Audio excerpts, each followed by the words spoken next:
Considerado el crítico de televisión más importante, veraz y respetado en México, Álvaro Cueva ha participado en las televisoras y radiofusoras más importantes del país, además de colaborar como escritor de más de 5,000 publicaciones en más de 30 diarios desde 1987. Nacido el 29 de enero de 1968 en Monterrey, Nuevo León, Álvaro demostró desde muy joven su afición a la televisión y siempre supo que quería dedicarse a la misma. En 1988 se graduó de la licenciatura en Comunicaciones por el Instituto Tecnológico y de Estudios Superiores de Monterrey, dando inicio con esto a una de las carreras más exitosas y respetadas de la televisión en México. Los primeros escritos de Álvaro se limitaban a la crítica sobre el cine. Columnas como Lágrimas de Cocodrilo y Videotape, publicadas bajo seudónimo por los diarios El Norte y Reforma de Monterrey, fueron abriéndole un espacio dentro de las publicaciones impresas. En 1997 recibió su primera oportunidad en televisión en el popular programa de espectáculos Ventaneando, trabajo que alternó con nuevas columnas en importantes diarios. Álvaro ha publicado varios libros entre los que destacan Lágrimas de Cocodrilo, historia mínima de las telenovelas en México, Sangre de mi sangre, verdades de las telenovelas en América Latina y 50 años de gloria, historia de la televisión en Monterrey y México. También ha destacado por su participación en la creación de guiones para radio, cine, televisión y teatro. Otra de sus reconocidas participaciones en televisión fue el icónico programa Alta Definición en Canal 40, donde hacía gala de su conocimiento en la crítica televisiva. En 2020, Álvaro ingresó a las filas de Televisa realizando el popular Show de las Telenovelas, donde tuvo la oportunidad de entrevistar a actores y realizadores de las más importantes telenovelas en la historia de México. Sin duda, hablar de Álvaro Cueva nos remite a una de las personalidades más respetadas del espectáculo y análisis político-social de nuestro país. Su palabra es sinónimo de exigencia y calidad.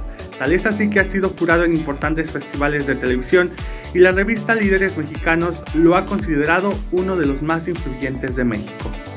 Por eso y más, recibimos hoy con gusto a Álvaro Cueva. Muy buenos días, yo soy Omar Olvera y me da mucho gusto recibirlos aquí en Nodo CEPAF. El día de hoy contando con la magnífica presencia del crítico más querido, importante y respetado de la televisión mexicana, el señor Álvaro Cueva. Álvaro, buenos días, ¿cómo estás? Buenos días, Omar. Qué presentación tan más hermosa. Yo muy contento de estar contigo, con tu audiencia. Qué privilegio. Gracias. Muchísimas gracias por habernos respondido a los correos, por ser tan accesible. Y nos interesa muchísimo platicar contigo de un área que yo sé que dominas perfecto, la televisión, las telenovelas y el género. ¿Qué te parece? Creo que estamos viviendo una época maravillosa, revolucionaria, de reconocimiento, de crecimiento. Tenemos mucho material para dar y regalar. Genuinamente estoy muy contento. Muchísimas gracias. Oye, vamos a entrar al tema, ¿qué te parece? Oye, yo te quiero preguntar. Durante años, Álvaro, las telenovelas han sido el producto más exitoso en la televisión mexicana, comercializado en gran escala al extranjero. ¿A qué le atribuyes dicho éxito? La historia de las telenovelas mexicanas es verdaderamente apasionante porque es una historia de éxito, es una historia de orgullo, es una historia que a las mexicanas y a los mexicanos nos puede llenar de mucha satisfacción. ¿Por qué? Porque en momentos muy específicos de la historia de la comunicación global, nuestro país ha sido el superproductor de contenidos, ha sido el superproveedor de emociones, de información, de repente más, de repente menos. Pero esto se debe a una combinación de factores muy lindos. Para empezar, a lo que genuinamente es la telenovela como formato. Es una fusión entre el cine mexicano de la época de oro, la historieta popular mexicana, la teatralidad española, la soap opera estadounidense, los ejercicios que se habían hecho previamente en Cuba, en Venezuela, y creamos algo como no existe más en todo el planeta. Pero ¿qué ocurre? Que de repente, por ejemplo, en los años 80, Latinoamérica tuvo muchos problemas políticos, muchos problemas económicos y muchas televisoras dejaron de crear. Por tanto, quedaron vacíos sus espacios de programación, sobre todo en los horarios estelares. ¿Y qué pasó? que llegó a México y bueno, puso ahí sus telenovelas y esto generó, bueno, un fenómeno que hasta el día de hoy estamos agradeciendo, ¿verdad? Esto se fue corrigiendo con los años y te digo, a veces sube, a veces baja, que si las plataformas, pero las telenovelas fueron, son y serán nuestra gran satisfacción cultural. Fíjate qué interesante. Yo recuerdo, yo no vislumbraba el impacto que tenían de pronto nuestras telenovelas y en una ocasión recuerdo haber visto viajar a Laura Zapata a Rumanía, por ejemplo, y el impacto con el que la recibieron como la gran villana, la gran estrella de la televisión mexicana. Yo dije, wow, qué monstruo tenemos en la televisión llamado telenovela. Oye, y hablando precisamente de su importancia, ¿qué elementos encuentras tú de la telenovela que se hayan sedimentado en la cultura del mexicano? Uy, bueno, qué grandiosa pregunta. Te explico rápido.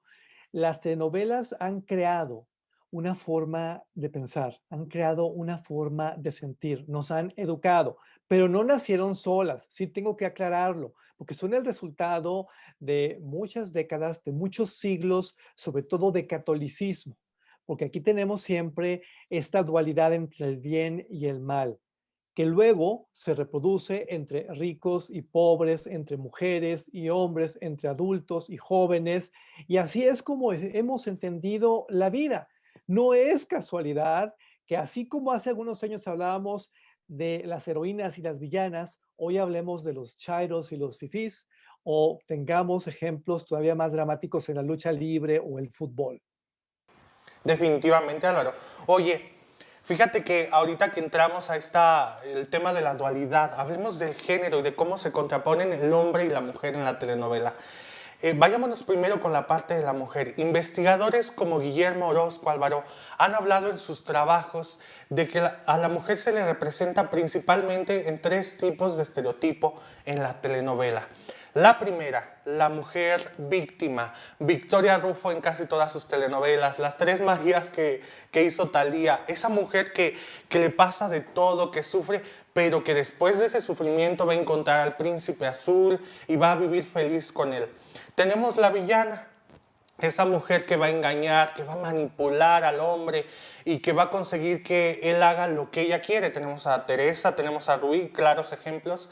Y finalmente una tercera llamada la mujer satélite, aquella mujer que no depende o no necesita para sus objetivos precisamente al hombre, pero que su personaje sí está entrelazado con él. ¿A qué me refiero? Es la hermana, la prima, la vecina, la novia, la amante y demás. Claro, esto estamos hablando de un contexto de 20 años atrás, cuando Guillermo hacía estas investigaciones. En la telenovela actual, Álvaro, ¿podemos ampliar este abanico de estereotipos?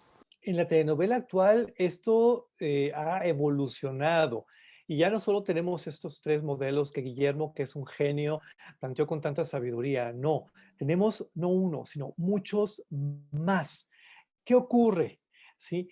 Que la figura femenina en nuestras telenovelas ha dejado de ser lo que venía siendo de origen. Esta cuestión un tanto pasiva, un tanto muy instalada en el siglo XIX, principios del siglo XX, para adquirir nuevas posiciones, tanto desde la perspectiva del bien como desde la perspectiva del mal.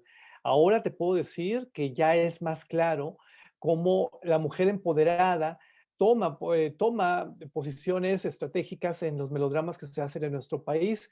Ha sido un proceso, pero lo más interesante y lo más necesario, creo, es que lo divulguemos, porque muchas personas siguen pensando que se están haciendo telenovelas como en los tiempos de Thalía, como en los tiempos de Verónica Castro. No, ya no, pero es que los que escriben los libros tienen más de 50 años, entonces es complicado. Definitivamente. Ahora, yo te quisiera preguntar, yo no recuerdo cuál fue la primera telenovela que vi, pero sí fue a muy temprana edad. Crecí viendo las telenovelas y yo recuerdo sí tener muy marcada esta idea de que si la mujer hace esto, es tal cosa. Si el hombre hace esto, es tal cosa. A tal edad tienes que conseguir esto. Y crecí con ello. Ahora, hablabas tú, por ejemplo, de la mujer empoderada. Yo creo, no sé tú qué opines, que aún así sigue habiendo un poco de sexismo en la telenovela. Y si es así, me gustaría preguntarte, desde tu punto de vista, claro, ¿cómo están repercutiendo esos estereotipos sexistas en las nuevas generaciones de jóvenes hoy por hoy? Estos estereotipos sexistas no son exclusivos de las telenovelas mexicanas. Los tenemos también en la música popular de nuestro país, lo tenemos también en nuestro cine y peor tantito, lo tenemos a nivel internacional en todas partes. El modelo mexicano, vamos a llamarlo de valores melodramáticos, no es muy diferente al modelo que se ha manejado en Estados Unidos, no solo en grandes compañías como Disney. No, la tenemos en todas las otras casas productoras a nivel televisión, a nivel cine, a nivel música, y es muy, pero muy, muy, muy importante lo que se está haciendo ahora por darle un giro. No es de un día para otro, no es de la noche a la mañana, pero evidentemente se está cambiando. Si tú ves, por ejemplo, lo que está haciendo Rosy Ocampo, bueno, nada que ver con esta figura de la mujer que espera que un príncipe azul la rescate, como en Disney, como en Hollywood clásico. Entonces, sí se están haciendo aportaciones. También Giselle González te pone unos esquemas femeninos mucho, muy interesantes, incluso cuando aborda clásicos como Yo no creo en los hombres, donde el esquema también iba por otro lado. Sí tenemos una pequeña revolución. Apenas está empezando, insisto, pero ya la tenemos aquí. Y creo que así como hoy que estamos hablando de varias décadas de historia de melodramas, bueno, en un futuro cuando alguien hable de esta otra parte de la historia, reconocerá que hubo un cambio. Soy el defensor número uno de esto, ¿eh? Creo que lo necesitamos, sobre todo por las nuevas generaciones, porque no se vale que nos eduquen como nos educaron, como educaron a nuestras abuelas, como educaron a nuestras bisabuelas, no se vale.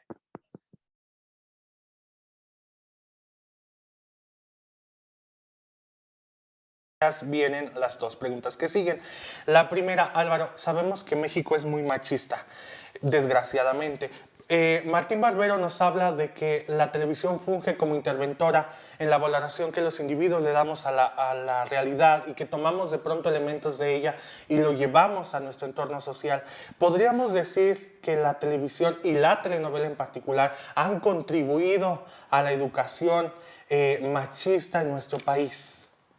Por supuesto que las telenovelas han contribuido a la educación no solo machista, sentimental de nuestro país, de toda Latinoamérica y de todo el mundo. Recordemos que nuestras telenovelas se exportan a los 5 continentes. He tenido experiencias muy interesantes en países que difícilmente reconocen su machismo, como Corea, donde el impacto de las telenovelas mexicanas juega. Y sí lo quiero poner sobre la mesa porque ellos hoy son los grandes productores de K-dramas a nivel internacional. Entonces, sí estamos hablando de algo que nos toca, que nos marca, para bien y para mal. Definitivamente. Oye, y mencionaste una cuestión muy interesante, lo de Rocío Ocampo en Televisa. A mí me llama muchísimo la atención cómo nos está planteando de pronto las historias y los temas que toca en esta trilogía. Creo que viene una cuarta parte de Vencer. Vimos recientemente Vencer el pasado. Realmente, Álvaro, ha habido un avance. Tú mencionabas que estamos iniciando, pero ha habido un avance, una transformación en la forma en la que representamos, a la mujer en la televisión en general, o seguimos estancados en las formas de hace 10, 15 años. Las dos cosas. No es como apago el switch y lo vuelvo a encender. No, es un proceso donde coexisten diferentes tipos de historias, donde puedes tener a una Rocío Campo muy revolucionaria, a una Giselle González muy revolucionaria, a un Juan Osorio muy familiar, pero de repente viene un Ignacio Sada con algo como muy apegado al pasado, que también está satisfaciendo las necesidades de entretenimiento de otras generaciones. Y esto es válido, porque esas otras audiencias también necesitan reforzar sus valores y encontrar un espejo de lo que los educó, de lo que los marcó en el pasado. Yo no defiendo eso, pero en términos de industria es como se hace. Lo ves también en Hollywood. Tienes de repente un Red de Pixar increíble, revolucionario, hablando de la menstruación y hablando de las terapias de conversión de una manera tan increíblemente sutil y divertida, pero también tienes a estos esquemas donde el policía, hombre, por supuesto, y la mujer, víctima, es un proceso. Así es. Y fíjate que ahorita que tú estás mencionando, a mí me llamaba muchísimo la atención, por ejemplo, Álvaro, el año 2021 en Televisa, Canal 2 para ser específicos. No sé si recuerdes que tenían Vencer el Pasado a las 8:30, una telenovela que se salía del molde tradicional. Y luego teníamos a las 9:30 La Desalmada con Livia Brito, una telenovela completamente rosa, tradicional, que nos mostraba a la mujer, que se enfrentaba a lo que ya hemos visto en muchas otras telenovelas. El resultado fue 3,7 de rating promedio para Vencer y 4 millones para La Desalmada. ¿Por qué crees tú que si de pronto el mexicano critica la telenovela tradicional y dice ya no me gusta, a algunas les va tan bien en pleno 2021? Lo que ocurre aquí es que decimos una cosa y hacemos la otra. Cuando estamos expuestos ahora sí que el análisis de los demás, casi siempre tomamos posiciones que nos favorezcan, porque en el fondo no queremos que se enteren de nuestros auténticos gustos, de nuestros placeres culpables. Mira, aquí hay varias situaciones. Primero, eh, el melodrama tradicional mexicano no es nocivo, ¿eh? El melodrama tradicional mexicano no es esta cosa que hunde a la mujer que se está manejando últimamente, para nada. Yo te puedo poner ejemplos desde 1958, cuando se inventó esto, de cómo hemos tenido figuras femeninas muy dignas. Y en la desalmada específicamente, no estás hablando de una cenicienta que está teniendo alucinaciones mientras habla con su perro. No, estás hablando de una mujer que se transforma, que busca la justicia y que está reclamando algo. Si es una mujer empoderada, dentro de un esquema de telenovela tradicional, sí se puede, me explico. Ajá. No satanicemos la historia de amor, porque en el amor no está Satán, en el amor está el amor. ¿Sí? Y no tiene nada de malo enamorarse, y no tiene nada de malo entregarse o que se te entreguen. Lo malo es cuando esto es perverso. Lo malo es cuando tenemos una narconovela, cuando tenemos la proyección de los hackers y estas cosas espantosas. Ahí sí, pónganse todos a temblar. Sí, yo no creo que la desalmada sea nociva, creo que la desalmada hizo un gran trabajo y que fue muy interesante lo que ocurrió con las audiencias porque reconocieron en ella todo este pasado ancestral, pero también toda esta novedad que la volvió tan sabrosa y tan entrañable. Así es. Oye, ahorita estabas hablando de cómo a través del tiempo se han roto de cierto modo los clichés en la telenovela rosa. No sé si te acuerdas, por ejemplo, Mirada de Mujer que recientemente retransmite Televisión Azteca y que la vemos y seguimos viendo a una María Inés tan adelantada a la época, tan fuera del molde común de muchas otras telenovelas. Yo te preguntaría, aparte de estos, ¿qué otros ejemplos tenemos, Álvaro, en los que se hayan roto los clichés tradicionales de la mujer en la telenovela?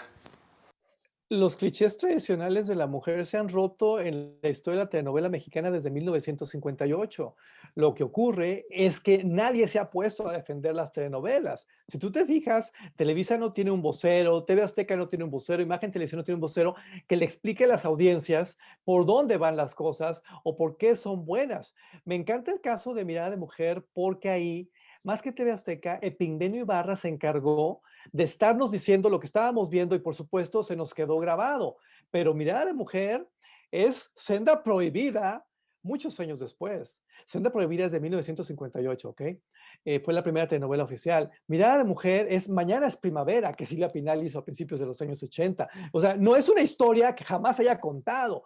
¿Qué ocurre? Que tú, Omar, pues eres un hombre muy joven, no te tocaron, no te enteraste, pero estos clichés se han roto desde siempre. Desde siempre hemos tenido homosexuales en la telenovela mexicana, desde siempre hemos tenido romances prohibidos, desde siempre hemos tenido mujeres que han roto esquemas, mujeres que se han atrevido a ir más allá, no nada más en términos morales, desde siempre hemos tenido prostitutas, desde siempre hemos tenido esto que no se inventó en los años 90. Cuidado de veras, porque creo que aquí hay una suerte como de infodemia mal entendida, donde la idea es hablar mal, donde la idea es perjudicar tanto a las casas productoras por una u otra razón política, como a esto que ha sido tan noble. Así es. Fíjate qué interesante, porque de pronto, como bien lo dices, las nuevas generaciones vemos en Mirada de Mujer como la gran revolución de las telenovelas. O sea, la tenemos en un pedestal que decimos, Dios, Televisa nunca había hecho esto hasta que llegó Azteca y Epigmenio e hicieron Mirada de Mujer. Pero por supuesto que no. Además, hemos tenido grandes telenovelas de experimentación artística y grandes telenovelas de ejercicio social. Miguel Sabido inventó las telenovelas didácticas en los años 70 y hoy Miguel Sabido sigue recibiendo reconocimientos en todas partes del mundo por instancias tan importantes como la ONU, por sus aportaciones sociales. Estamos hablando de telenovelas que hablaban del aborto, que hablaban de la alfabetización, que hablaban de la planeación familiar. No sé si tú lo sepas, Omar, pero hasta los años 70 el índice de natalidad en México era la cosa más escandalosa del universo. Nosotros pintábamos para ser como la India y gracias a una telenovela, gracias a Miguel Sabido, esto se corrigió, está certificado. ¿Ok? Y nadie lo quiere reconocer hoy. Tal parece que Pigmenio Ibarra inventó los cambios y no, yo quiero mucho a Pigmenio, pero por favor no caigan en eso. Ok, muchísimas gracias. Y fíjate, me resulta un poco choqueante toda la información que me das. Claro, tú con la experiencia. Oye, y actualmente vivimos... Te voy a poner otro ejemplo rapidísimo. Claro. Tuve el gran honor de entrevistar a Yolanda Vargas Dulce en los años 90 en un evento que se llamaba Espacio 98, ahí está el video, y yo la cuestionaba precisamente sobre esto, porque ella es una gran autora de telenovelas románticas, románticas, románticas. Y la señora, bueno, me puso en mi lugar y me explicó cómo, y si es cierto, tú revisas Gabriel y Gabriela y estás hablando de una mujer que está transgrediendo cuestiones de género. Tú revisas El pecado de Oyuki y estás hablando de una mujer que está transgrediendo cuestiones de raza. Tú estás hablando de Yesenia y estás hablando de una suerte de racismo, clasismo. Es muy fuerte lo que siempre ha estado ocurriendo, pero volvemos a lo mismo. A estas pobres señoras nadie las defiende. No hay un Epigmenio haciendo promoción. Y yo creo que de cierto modo hemos satanizado la telenovela mexicana, Álvaro. No sé si estés de acuerdo. Y yo te voy a preguntar, ahora que estamos hablando de que a estas protagonistas, estas historias, de pronto no las valoramos, me atrevo a decirlo, ¿por qué crees que a Mirada de Mujer sí? ¿Por qué específicamente esa telenovela la vemos como la gran revolución de la televisión en México? El tema con Mirada de Mujer es muy importante, fue un título fundamental, pero lo tenemos muy grabado porque se dio en el contexto de la guerra de las televisoras. Y eso no solo marcó la historia de los años 90, sino que nos marcó a nosotros como televidentes. ¿Y cómo nos marcó? Nos marcó con la idea de que Televisa era mala y TV Azteca era buena, con la idea de que Televisa era conservadora y TV Azteca la revolucionaria, la innovadora, con la idea de que claro, todo lo que venga de Televisa es malo, es tradicional, hace daño, pero esto no, esto nos hace bien, esto genera otra clase de contenidos. La verdad es que no. Y si no me crees, échale un ojo a las otras producciones de TV Azteca, porque digamos que más allá de Mirada de Mujer, han hecho varios cientos, ¿eh? Ajá. Sí, Y ideológicamente son peores que las de Televisa. No nada más en audiencia, la verdad. Y fíjate que luego hay una gemela de Mirada de Mujer, no sé si recuerdes también Nada Personal en Azteca, que creo que también la identificamos en este círculo de la gran revolución que provocó Televisión Azteca y que ahora me hace mucho sentido porque precisamente en esos años se daba la que tú mencionas, la guerra de las televisoras en espectaculares, con programas de televisión como Ventaneando, entonces creo que hace muchísimo sentido. Nada Personal fue un experimento divino. Fue una telenovela que tenía una intención política, política de partidos políticos, política de hacerle daño a Carlos Salinas de Gortari, política, había mucha truculencia en ese sentido y por supuesto se tuvo que traicionar en algún momento porque aquello era insostenible en términos de audiencia, ¿ok? El público no la veía, vamos a decirnos la verdad. ¿Y qué ocurrió? Que al comenzar la traición, Ana Colchero, su protagonista, dijo, perdónenme, pero yo me voy porque ustedes me vendieron una historia y ahora resulta que voy a acabar haciendo algo peor que lo que hacía en Televisa, gracias. Y se fue y el resto ya lo conocemos todos. Oye Álvaro, hoy en día vivimos un fenómeno muy interesante con la telenovela turca. Yo no sé en magnitud, tú me lo explicarás ahorita, si han tenido ese alcance que llegaron a tener las mexicanas, pero de que tienen éxito lo tienen. Aquí Televisión Azteca las tuvo un tiempo, ahora las tiene Imagen. Hay quien dice que la telenovela turca tiene mucho éxito porque no ha incluido temáticas como la homosexualidad, el aborto, el feminismo. ¿Es verdad esto, Álvaro? ¿O a qué le podrías atribuir tú como crítico el éxito de la telenovela turca aquí en México? Las telenovelas turcas triunfan en el mundo por una suerte de competencia desleal. Te explico.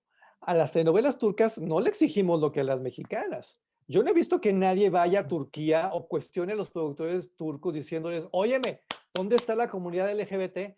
¿Dónde está mi feminismo? ¿Por qué? Nadie, pero nadie, ¿eh? Aquí nos hacemos pedazos y estamos todo el tiempo hablando mal de nosotros, pero nadie ve hacia allá. Al contrario, la celebran. Ahí comienzan las contradicciones. Pero ¿por qué te digo que aquí hay una suerte de competencia desleal? Porque en Turquía existen apoyos económicos que no existen en México para que se puedan financiar estos proyectos y sean tan espectaculares. Allá hay un gobierno que apoya esto como en Corea, como en muchos otros lugares del mundo, y nosotros vamos solos por la vida. Nuestros pobres productores, que sí son pobres productores, aunque ustedes piensen lo contrario, ¿sí?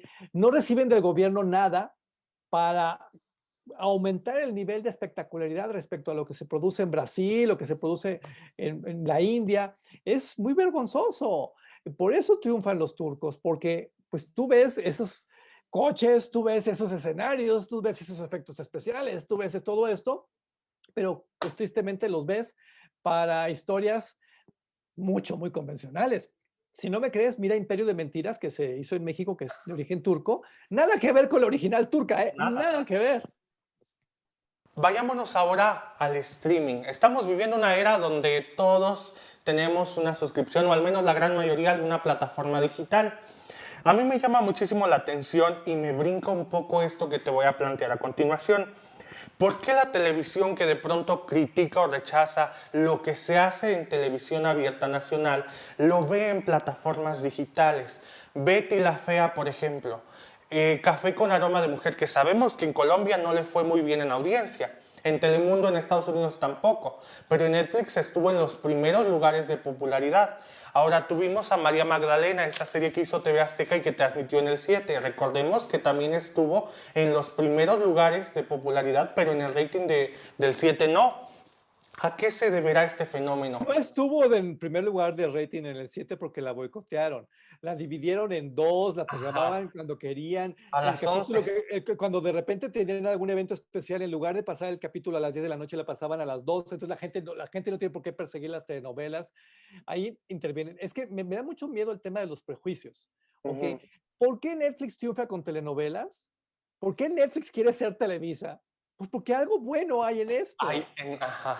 Algo bueno hay en las telenovelas. Es que tenemos que reeducarnos para quitarnos todas estas telarañas que nos metieron en los años 90 de que nosotros éramos malos, de que nosotros valíamos menos, de que nuestros melodramas eran los peores del mundo, de que no, ya digámonos la verdad, atrás de todos esos clichés que nos inculcaron, había una intención empresarial, una intención política, una intención ideológica.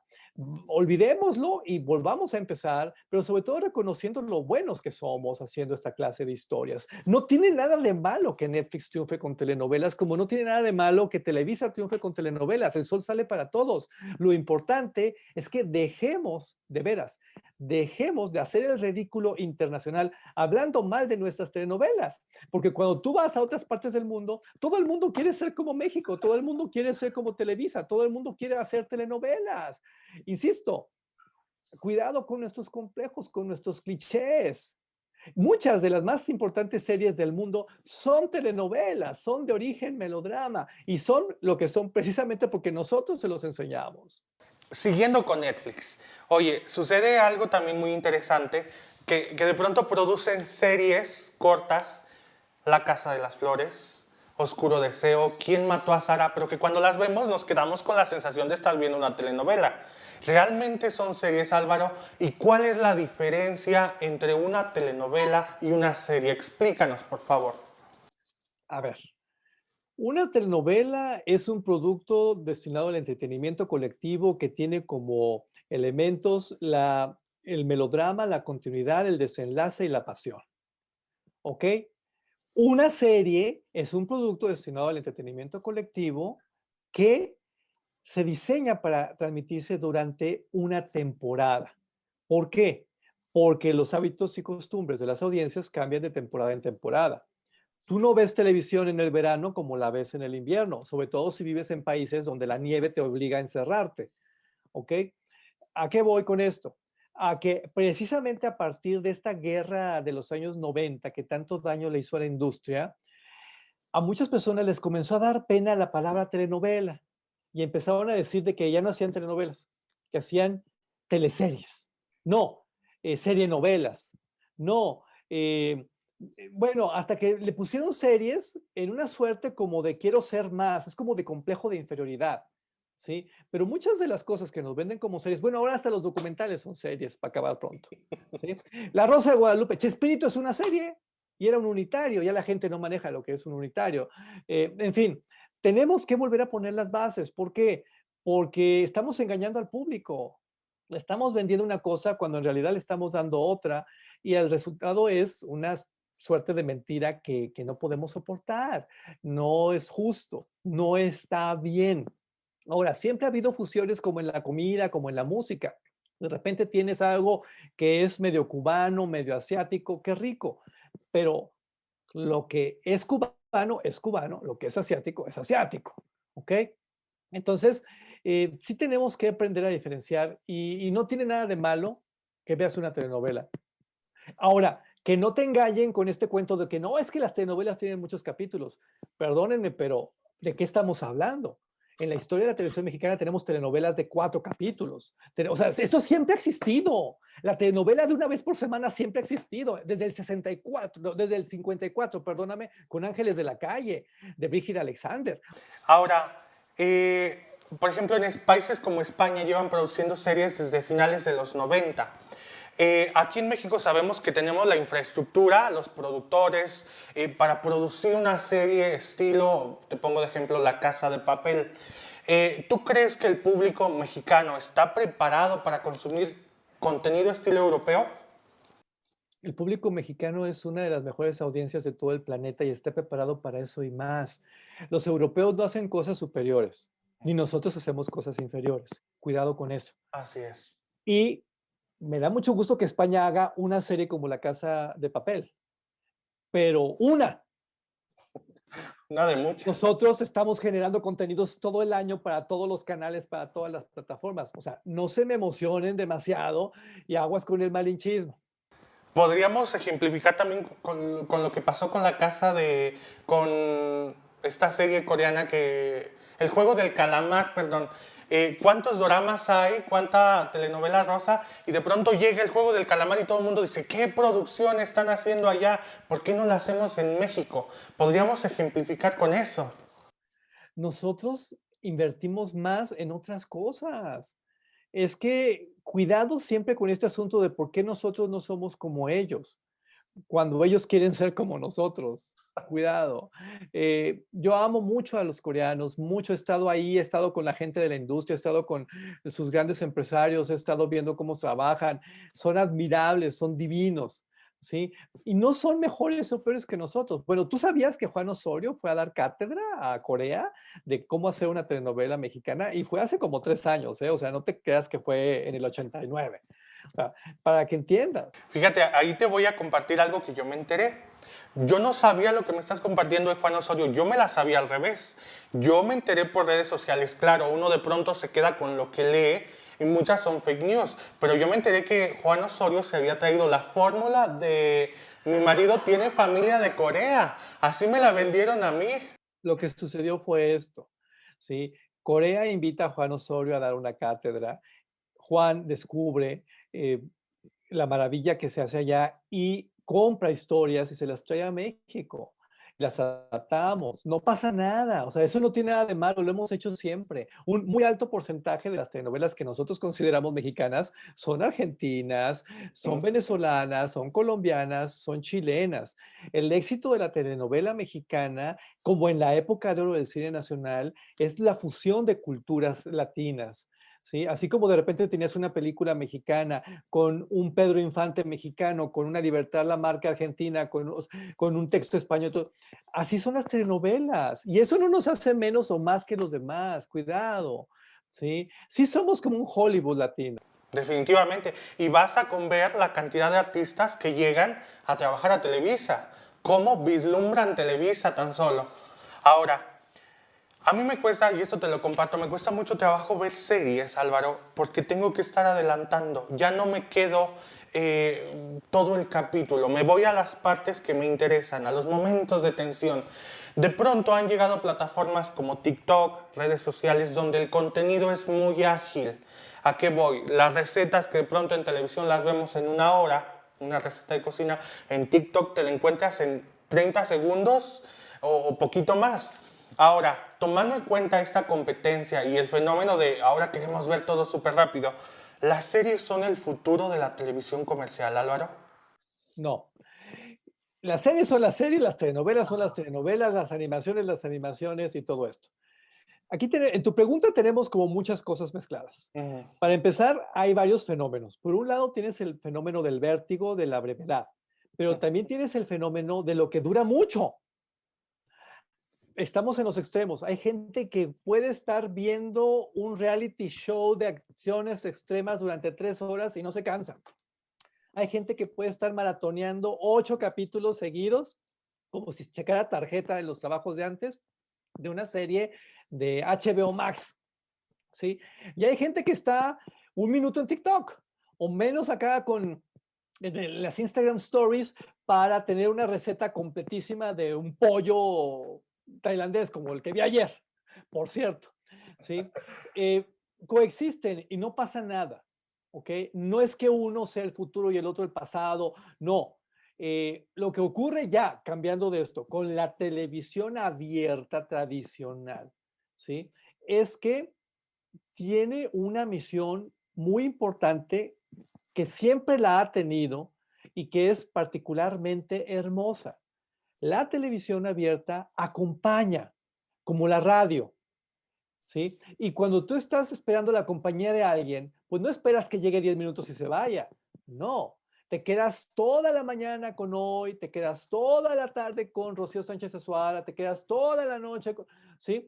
Es estar acompañado, ¿sí? A lo mejor tú y tus compañeros son gente muy joven, muy emprendedora, muy enamorada, qué sé yo, pero tenemos que pensar en la gente que está sola, tenemos que pensar en los adultos mayores, tenemos que pensar en otras audiencias, las personas que están enfermas y que no necesariamente pueden estar yendo y viniendo y tener esta vida tan dinámica. Para ellas es importante tener a una Andrea Legarreta ahí durante años, tener a un Jorge Ortiz de Pinedo, tener a un Eugenio Derbez, pero en maratones de 4 o 6 capítulos, porque les da la sensación de que están con alguien de confianza. Es muy psicológico, es muy sociológico, es muy interesante. Y te digo, no es porque esto sea mejor o peor que Netflix, o sea mejor o peor que YouTube, o mejor o peor que TikTok. Es lo que es. Una cuestión de públicos, podríamos... De audiencias. Es que mira, la mayoría de las personas que atacan un contenido lo hacen porque no encaja en su perfil de audiencia. Si a ti no te gusta el melodrama, porque eres mucho de adrenalina, y yo te quiero vender telenovelas, jamás te las voy a poder vender. ¿Sí? Pero eso no significa que yo esté mal o que tú estés bien. Significa que hay audiencias. Así es. Oye, Álvaro, tú hablabas de los retos que tiene la televisión abierta nacional. ¿Qué futuro le ves tú en cuestiones de audiencia? Porque tampoco vamos a negar los ratings que de pronto tienen, por ejemplo, Televisión Azteca, Exatlón, que promediaba 4 millones, ahora está en 1. ¿Qué retos le ves y qué futuro le ves a la televisión abierta nacional? El reto de la televisión abierta nacional e internacional es seguir siendo televisión abierta, porque muchas de estas empresas están viniendo abajo porque dejaron de hacer y de ser televisión para convertirse en brazos corporativos, en instancias eh, encargadas de ejercer presupuestos más que contenidos, y el resultado salta a la vista, una pobreza infinita, algo que nunca te sorprende, algo que nunca te satisface, algo que no tiene rostro. Es muy delicado lo que está pasando. Yo creo que el gran reto es hacer televisión. Eso es todo. Así de fácil, así de difícil. Hablando un poco de ti, ahora cambiando el tema, centrándonos en tu persona, yo como comunicólogo me interesa y me gustaría preguntarte, ¿qué necesito para formarme como un crítico de televisión? Amar la televisión. Si tú amas la televisión, te comprometes. Si tú amas la televisión, te preparas. Si tú amas la televisión, te avientas. Si tú amas la televisión, lo demás viene solo. Y lo digo con mucho respeto porque también de los años 90 para acá se ha interpretado la crítica como destrozar, como tirar mierda, como inyectar veneno. Y no, no va por ahí. Ok, oye, tú estudiaste comunicación. ¿Por qué y dónde estudiaste? Yo soy licenciado en Ciencias de la Comunicación. Estudié en el TEC de Monterrey, en el Campus Monterrey, entre 1984 y 1988. Y después me especialicé en otras cuestiones. Estudié en la Escuela de Escritores de SOGEM el diplomado completo de 2 años. He estado tomando cursos por aquí, por allá. He participado en eventos internacionales. Esa es mi preparación. Ok, oye, yo sé que cuando iniciaste a hablar de la televisión en los periódicos, lo hacías con un seudónimo y te limitaban a hablar de cine. ¿Qué fue lo que te impulsó o te llevó a hacer crítica televisiva? Yo siempre he estado en la crítica televisiva. De hecho, tengo por ahí ejercicios de cuando estudiaba la secundaria, la prepa. Bueno, ¿qué ocurre? Que yo siempre he amado la televisión. Yo vengo de una familia trabajadora de Monterrey. Yo no tengo parientes en la industria, yo no soy sobrino de un político, yo no soy un millonario excéntrico, para nada. Yo diría todo lo contrario. Y en mi contexto, en mi ciudad, en mi época, las opciones eran muy limitadas, porque pues nuestra televisión local era muy racista, nuestra televisión local estaba muy destinada a trabajar con ciertos clichés donde yo no encajaba, y finalmente no me iban a abrir las puertas nunca. Entonces me dediqué a hacer lo que mejor sé hacer, que es el análisis, y aquí estoy. Fíjate, oye, ¿a quién me recomendarías tú leer o seguir para informarme, para empaparme de la crítica en la televisión? Yo te diría que sigas tu corazón, más que seguir a un autor, más que seguir a un investigador o a un académico, yo te diría, mira televisión y sigue tus instintos, te vas a llevar muchas sorpresas. Algunas de las nuevas voces que aparecen en redes sociales son valiosas, otras son peor que lo que había antes. Eh, y estamos hablando no solo de México, estamos hablando ahora de esta posibilidad gloriosa de estar en Alemania, de estar en Reino Unido, de estar en Corea. Eso es precioso. Es muy fácil traducir con estos traductores automáticos que tenemos de repente en Internet. Oye, ¿es difícil hacer crítica televisiva en nuestro país, Álvaro? Hacer crítica televisiva es tan difícil como cualquier otra actividad. Todo depende de qué tanto te involucres y qué tanto lo trabajes. Yo le trabajo mucho, sí le batallo.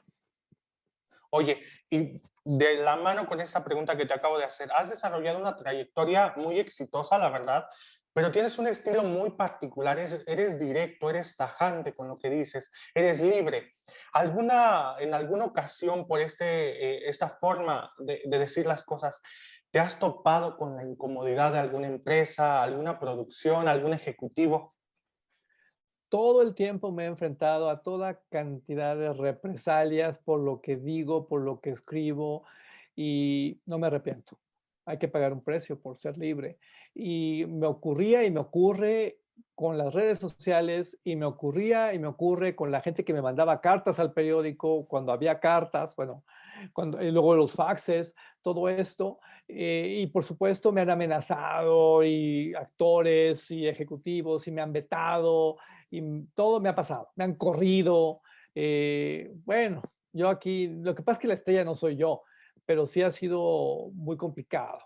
Te recuerdo que en este país los periodistas no valemos, que en este país a los periodistas nos matan. Y si eres periodista, aunque sea de deportes, aunque sea de espectáculos, aunque sea de economía, aunque sea de política, aunque sea de la aunque sea, a todos nos tratan igual de mal. Teniendo una de las carreras más respetadas en los medios de comunicación, habiéndote desarrollado como escritor, columnista, guionista, estuviste en un programa muy exitoso. Yo recuerdo, Álvaro, haber estado viendo mi telenovela favorita en TV Azteca, La Mujer de Judas, y luego verte los sábados en el icónico Alta Definición, destrozarla, y yo me quedaba, ¿qué le pasa a este hombre? Y después la volví a ver y dije, ¿qué razón tenía? Porque vi las escenas en YouTube y dije, no, pues tenía razón. Habiendo realizado tantas cuestiones en los medios, ¿qué le falta o qué le gustaría hacer a Álvaro Cueva? Yo lo que he peleado por hacer en los últimos años, y no quito el dedo del renglón, es formar una camada de nuevos críticos, dejar algo. ¿Por qué? Porque yo ya voy de salida. Yo ya soy un señor de 54 años, tengo 35 dedicándome a esto. Lo que quiero es que haya más críticos, más voces para que esto continúe. Yo lo que quiero es más. Mi pelea es por la alfabetización mediática, mi pelea es porque la gente se vuelva crítica con lo que consume. Esté de acuerdo o no, no estamos haciendo un intercambio de cariños, estamos haciendo algo por el bien de nuestra industria, por el bien de la televisión.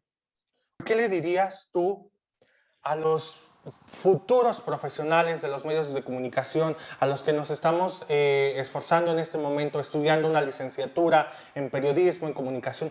¿Qué consejo nos daría Álvaro Cueva?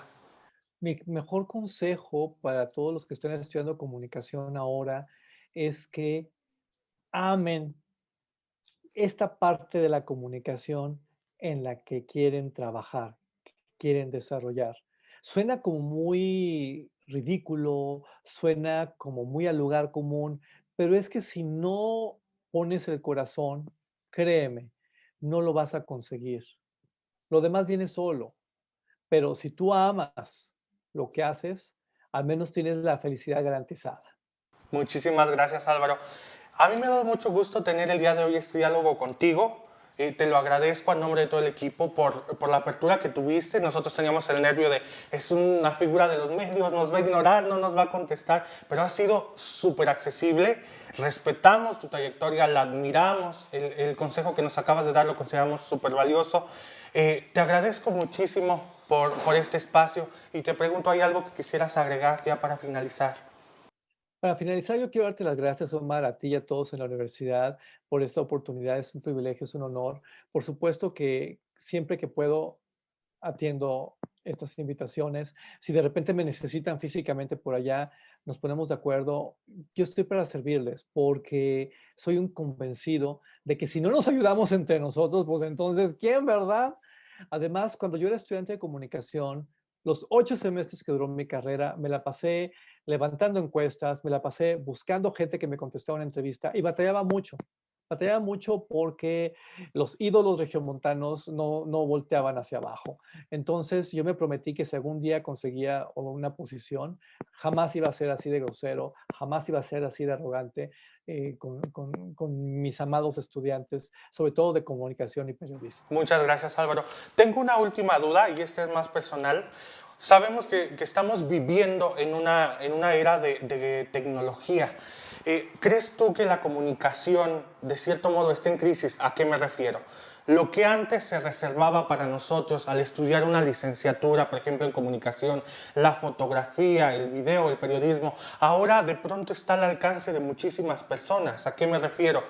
Tienes un teléfono, tienes video, tienes audio, tienes fotografía. Ya cualquiera se dice periodista hoy en día. ¿Crees que las ciencias de la comunicación están entrando en crisis, Álvaro? La comunicación siempre ha estado en crisis porque el mundo siempre ha estado cambiando. No se dejen apantallar por la tecnología de hoy. No, porque la verdadera comunicación siempre, siempre va a sobrevivir y siempre te va a hacer destacar. Ojo, si cualquier persona puede tomar una fotografía con un celular, tú que estás estudiando fotografía como parte de tu carrera, tú que aspiras a ser un profesional de la comunicación, demuestra por qué tú sí estudiaste, por qué tú sí eres un comunicador profesional. Así de fácil. Te voy a poner un ejemplo que vivo todos los días. Hoy cualquier persona dice cualquier cosa de cualquier programa de televisión en cualquier plataforma. Yo me dedico a esto de manera profesional. Yo todos los días tengo que demostrar por qué a mí sí me pagan y a los demás no. Definitivamente, y creo que en parte eso te ha valido el respeto de los medios de comunicación, Álvaro. Oye, pues nuevamente muchísimas gracias. Gracias por habernos recibido, por abrirnos un espacio en tu complicada agenda. Por ahí vimos que anduviste en hoy en Cuéntamelo Ya. Entonces, de corazón, muchas gracias, Álvaro. A usted que nos acompañó, igual muchísimas gracias. Soy Omar Olvera y estuvimos el día de hoy con el gran Álvaro.